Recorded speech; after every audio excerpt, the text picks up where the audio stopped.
गोटे दुखर कथा है जे गोटे अपाठुआ लोक चतुर्पार्श्व ज्ञानी लोक मैंने रही सपोर्ट कर चलई से जो लोकटा को चलाऊँच से भारी ज्ञानी एवं महापंडित एवं भारी विद्वान एवं विश्व को गोटे नुआ जोक आविर्भाव हो पड़े से भली नुहति यही जो लोक मैंने रही पाठुआ लोक मैंने से सपोर्ट कर कारण निजे निजे बहुत लाभवान होती चाकरी दीर्घ दिन पाँच निज पिला छुआ चाकरी व्यवस्था कर तेणु देखा गले आम देशर जो शिक्षित समाज रही ही देश भ्रष्ट मोटामोटी दायी से चाकरी चाली आसला आस भाई इलेक्शन लड़वा देश करवा आसुना मुह बाहर करूना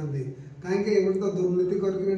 बाहर कौन से केमिटी रहीकि से लोकटी कम कर चली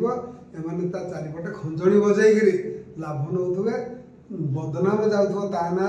लाभ मारुवे यही